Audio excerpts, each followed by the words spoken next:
لقد كان لكم في رسول الله أسوة حسنة لمن كان يرجو الله واليوم الآخر وذكر الله كثيرا.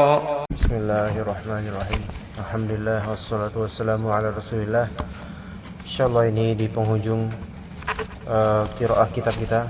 Mudah-mudahan tidak lama lagi insyaallah kita khatam dari kitab ini. Kita sampai di halaman 121 di penghujung kunjungan wafaqanallah subhanahu wa ta'ala. Silakan.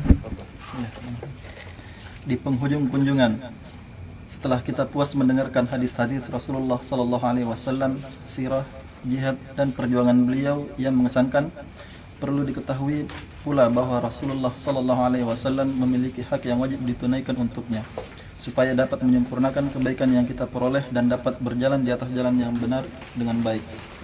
Di antara hak Rasulullah sallallahu alaihi wasallam yang wajib ditunaikan oleh umatnya adalah beriman secara jujur kepadanya yang terrealisasi dalam ucapan dan perbuatan, membenarkan seluruh ajaran yang dibawanya, wajib menaatinya dan tidak mendurhakai perintah-perintahnya, wajib berhukum kepadanya dan menerima dengan lapang segala keputusannya, menempatkan beliau sesuai dengan kedudukannya tanpa sikap berlebih-lebihan dan memandang remeh, selalu mengikuti beliau serta menjadikannya sebagai teladan dan anutan dalam segala perkara, lebih mencintai beliau daripada mencintai keluarga, harta, anak dan seluruh manusia, menghormati dan memuliakan beliau, menolong agama yang beliau bawa dan membela sunnah beliau serta menghidupkan sunnah itu di tengah-tengah umat manusia, mencintai sahabat-sahabat beliau yang mulia serta senantiasa mendoakan kebaikan bagi mereka, membela kehormatan mereka serta menelaah peri kehidupan mereka, termasuk bentuk mencintai Rasulullah sallallahu alaihi wasallam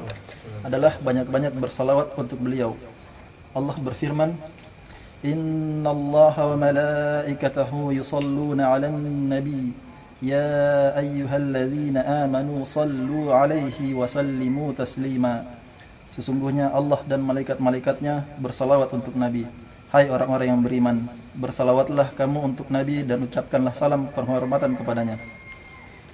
Rasulullah sallallahu alaihi wasallam juga bersabda, Inna min afdali ayyamikum yaumal jumu'ah fihi khuliqa Adam wa fihi an-nafkhatu wa fihi as-sa'qah fa'aksiru alayya minas salati fihi fa inna salatakum ma'rudatun alayya. Faqala rajulun ya Rasulullah kaifa tu'radu salatuna alayka wa qad hurimta ya'ni bulita.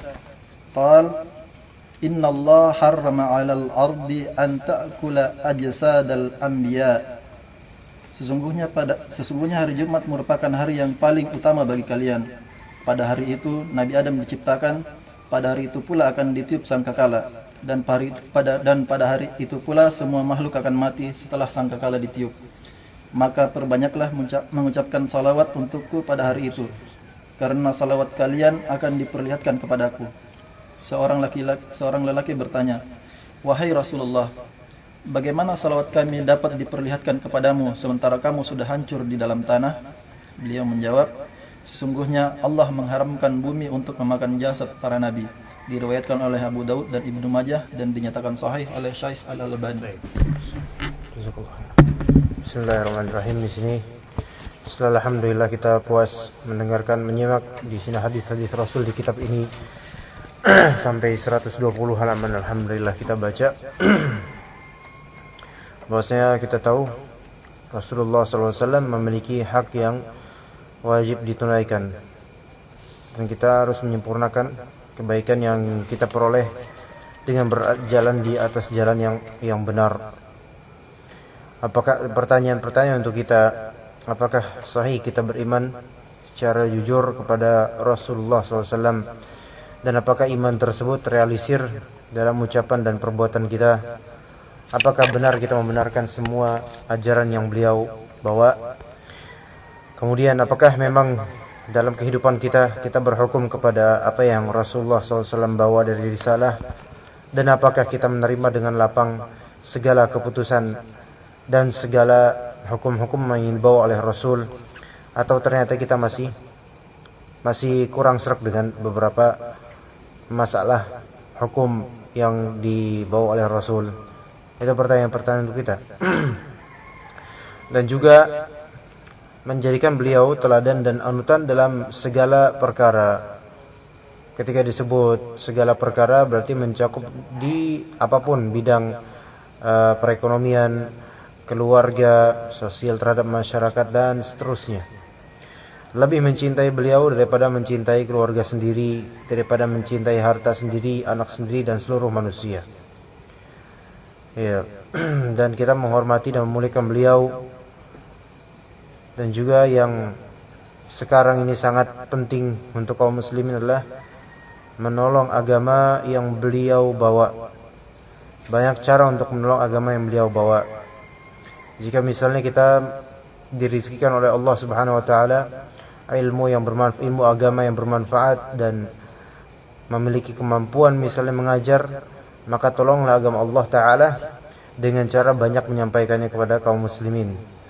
Kalau misalnya Allah taala merizkikan kepada kita tidak dari segi ilmu tetapi dari segi harta, maka tolonglah agama Allah taala dengan harta yang Allah rizkikan kepada kita. Kalau misalnya memang kita tidak punya ilmu, tidak punya harta, tetapi kita masih punya kekuatan, jasa dan semacamnya, maka ada selalu cara untuk menolong agama yang Allah taala berikan kepada kita. Tapi masalahnya mungkin ghirah dan juga semangat kita untuk menolong agama Allah ini yang mungkin masih terlalu minim.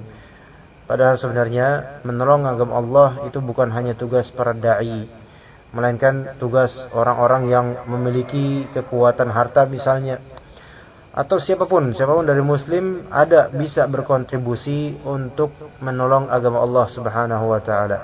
Barang siapa yang menolong agama Allah, maka Allah pasti akan menolong dia, sehingga dia tidak perlu gusar tentang apapun nanti, melainkan yang perlu dia pikirkan adalah bagaimana dia menjalankan Nasruddin ini, menolong agama Allah Subhanahu wa taala, dan juga membela sunnah Rasulullah SAW serta menghidupkannya di tengah-tengah umat manusia.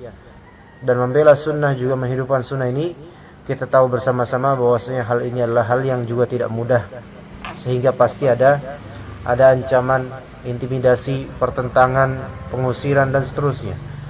Oleh karena itu Waraqah bin Naufal radhiyallahu anhu yang mati dalam keadaan Islam, dalam agama Nasraninya, itu ketika melihat Nabi Muhammad SAW, beliau radhiyallahu anhu sudah mengatakan, kamu nanti akan diusir dari tanah kelahiranmu. Maka Nabi SAW pun bertanya kepadanya, awahum mukhrijiyah, atau apakah mereka akan mengusirku benar-benar? Maka kata Waraqah bin Naufal mengatakan begini, tidaklah manusia atau dai yang membawa seperti apa yang kamu bawa, kecuali pasti akan diusir. Karena apa? Membela sunnah, membela agama Allah taala dan menolong agamanya. Oleh karena itu sebenarnya sekarang fitnah yang terjadi, ada beberapa dai yang memang berusaha menolong, membela agama Allah taala. Kemudian ternyata di setiap masjid yang dia kunjungi untuk kajian-kajian tabligh akbar selalu lancar. Ini mungkin secara zahir adalah karamah, tapi bisa jadi ini fitnah. Dan juga bisa jadi ternyata di balik itu ada pihak-pihak yang berkepentingan sehingga melancarkan kajian-kajian tersebut, berkepentingan untuk kelompoknya mereka ada. Ya, jadi sekarang yang juga boleh kita tahu bahwasanya untuk kajian sendiri yang besar-besar itu pun bisa ada konspirasi di balik itu semua untuk kepentingan tertentu, untuk kepentingan tanah ini, yang mana yang mengurus kepentingan atau merencanakan dan berkonspirasi itu ternyata bukan orang pengajian, tetapi orang dari tidak kita sebutkan, tetapi ini semua ada pendalangannya. Jadi hanya beberapa orang yang bisa membaca seperti ini. Nah, jadi menolong agama Allah, kalau misalnya terjadi kelancaran, itu yang dipertanyakan.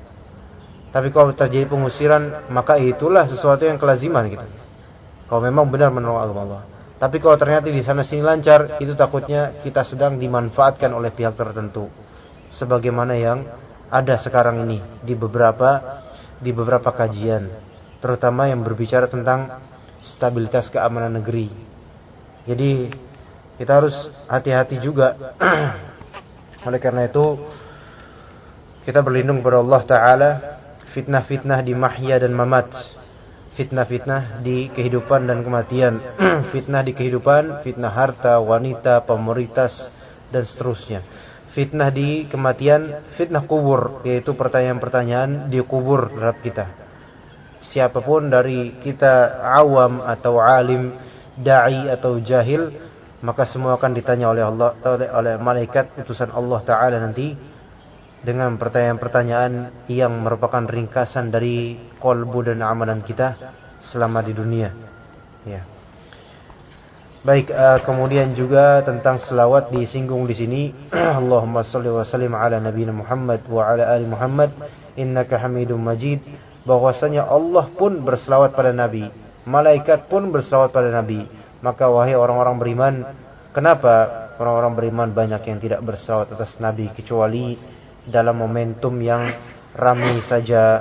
Maka ini kesalahan. Jadi Allah Ta'ala berselawat atas Nabi, Allah Ta'ala sebagai Khaliq berselawat atas Nabi, maka kita tentunya juga harusnya sering berselawat. Dan lebih-lebih di hari Jumat, yang merupakan hari yang paling utama bagi kita kaum muslimin. Ya, bagi kita kaum muslimin. Kita lanjutkan sebagai seorang Sebagai seorang umat Muhammad sallallahu alaihi wasallam, kita tidak boleh berlaku bakhil menunaikan hak beliau. Rasulullah sallallahu alaihi wasallam bersabda, "Al-bakhilu man dzukirtu 'indahu falam yusalli 'alayya." Seorang yang bakhil itu ialah orang yang disebutkan namaku di hadapannya namun dia tidak bersalawat untukku, diriwayatkan oleh At-Tirmidzi. Dalam hadis lain, Rasulullah sallallahu alaihi wasallam bersabda, "Ma jalasa qaumun majlisan lam yazkurullaha fihi wa lam yusallu ala nabiyyihim illa kana alaihim tirah fa in syaa'a 'adzabahum wa in syaa'a ghafara lahum." Tidaklah suatu kaum duduk di dalam sebuah majelis lantas tidak berzikir kepada Allah dan tidak bersalawat untuk nabi mereka, melainkan itu menjadi kekurangan atas mereka. Apabila Allah berkehendak, maka akan menyiksa mereka, dan apabila Allah berkehendak, maka Allah akan mengampuni dosa mereka. Diriwayatkan oleh At-Tirmidzi. Tentang selawat di sini, karena al-bakhil, orang yang bakhil adalah orang yang disebutkan namaku di hadapannya, namun dia tidak berselawat untukku. Kalau disebut Muhammad, kita jawab sallallahu alaihi wasallam, Allahumma shalli wa sallim alaihi. Bahkan tidaklah suatu kaum duduk di dalam sebuah majelis. Majelis di sini nggak mesti majelis ilmu seperti ini, tetapi majelis yaitu ngobrol-ngobrol biasa, lantas tidak berzikir kepada Allah, tidak menyebutkan insya Allah, tidak menyebutkan alhamdulillah, tidak menyebutkan subhanallah atau masya Allah dan lainnya. Kemudian tidak ada selawat untuk Nabi, melainkan itu majelis tersebut akan menjadi kekurangan atas mereka. Bisa saja syaitan kemudian ngumpul. Karena apa? Karena kita tidak berzikir di percakapan kita. Itu akan menjadi kekurangan. Jika Allah berkehendak, Allah akan menyiksa mereka. Na'udzubillah. Dan jika Allah berkehendak, Allah akan mengampuni dosa mereka. Iya. Jadi ini masalah selawat aja, itu masalah yang tidak ringan. Ya, dan juga pahalanya juga tidak ringan. Ya, karena permasalahannya tidak ringan, maka pahala selawat tidak ringan. Allahumma shalli wa sallim alaihi. Derajat satu selawat 10. Maka kalau kita memperbanyak selawat kepada Rasul kita Muhammad SAW, maka Allah Subhanahu Wa Taala akan semakin meninggikan derajat kita insyaallah taala. Baik, kita lanjutkan nanti setelah ini perpisahan ya.